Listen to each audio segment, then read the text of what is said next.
Ward क्रमांक 4 की जनता जिंदाबाद जिंदाबाद जिंदाबाद। संतोष सिंह यादव जिंदाबाद जिंदाबाद जिंदाबाद। अब की मोहर कहाँ लगेगा? हाथ चक्की निशान पर। वार्ड क्रम संख्या 4 से जिला पंचायत पन्ना से सदस्य पद हेतु कर्मठ विकासशील लोकप्रिय एवं योग्य प्रत्याशी स्वर्गीय श्री भग्गी पहलवान जी के नाती संतोष सिंह यादव ट्रैक्टर वाले का प्यारा चुनाव चिन्ह है हाथ चक्की। तो याद रखे भाइयों, पोलिंग बूथ पे जाना है तो हाथ चक्की पर मोहर लगाकर संतोष सिंह यादव को अपना जिला पंचायत बनाना है। अपने जिला पंचायत क्षेत्र पन्ना में विकास की गंगा बहाना है।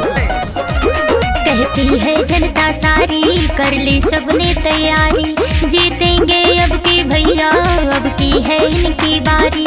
कहती है जनता सारी, कर ली सबने तैयारी, जीतेंगे अब की भैया, अब की है इनकी बारी। जिला पंचायत पन्ना से बनाएंगे, संतोष सिंह यादव को जिताएंगे। हाथ चक्की पे हम मोहर लगाएंगे, संतोष सिंह यादव को जिताएंगे। आपके विश्वास से वार्ड का होगा विकास, दिन हो रात संतोष भैया हमारे साथ। संतोष भैया ऐसे नेता हैं जो बच्चे बच्चे से प्यार करते हैं, बूढ़े बुजुर्गों से आशीर्वाद लेते हैं। तो याद रखे भाइयों, एक चुने नेक चुने और जिला पंचायत उसी को चुने जो आप सबकी सुने। और ऐसे एकमात्र प्रत्याशी हैं संतोष सिंह यादव जी, जिनका प्यारा चुनाव चिन्ह है हाथ चक्की हाथ चक्की हाथ चक्की।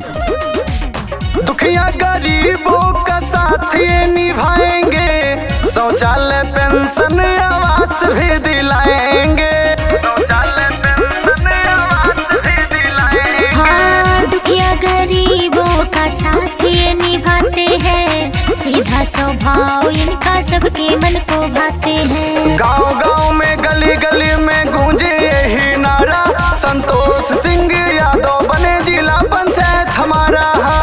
जाति पाति वाला भेदभाव सब मिटाएंगे, हाथ चक्की पे हम मोहर लगाएंगे, संतोष सिंह यादव को जिताएंगे, जिला पंचायत पन्ना से बनाएंगे।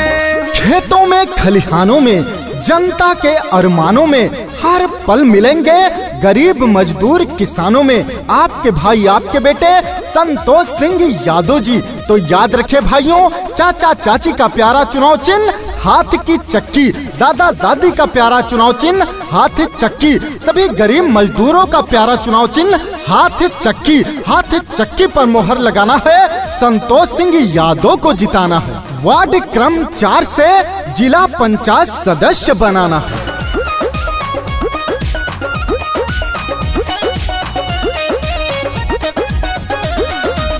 जीतेंगे भैया तो लाएंगे विकास हो, पूरी करेंगे सारी जनता की आस हो, पूरी करेंगे सारी जनता की आस हो। हाँ, जीतेंगे भैया तो लाएंगे विकास हो, पूरी करेंगे सारी जनता का आस हो। भैया बहनी दादा दादी सबने मिलके ठाना, संतोष सिंह यादव को जिला पंचायत बनाना। हाँ, दिन रात इनका ही साथ निभाएंगे, हाथ चक्की पे हम मोहर लगाएंगे। गरीबों को दिल में बसाने वाले, सबका दुख दर्द समझने वाले आपके भाई आपके बेटे जिला पंचायत सदस्य पद के उम्मीदवार संतोष सिंह यादव जी का वादा है कि जब मैं जिला पंचायत बनूंगा तो अपने क्षेत्र में सरकार द्वारा चलाई गई सभी योजनाओं को लाने का काम करूंगा, हर घर तक पहुंचाने का काम करूंगा।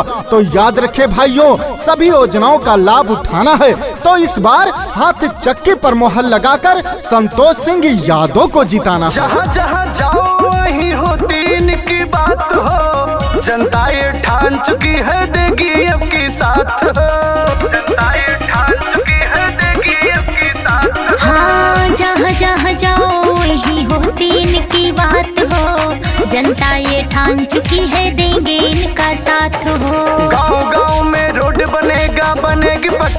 खुशहाली, भैया मेरे जीतेंगे तो आएगी खुशहाली। हाँ, अंकित तिवारी ये सबसे बताएंगे, हाथी चक्की पे हम मोहर लगाएंगे, संतोष सिंह यादव को जिताएंगे, जिला पंचायत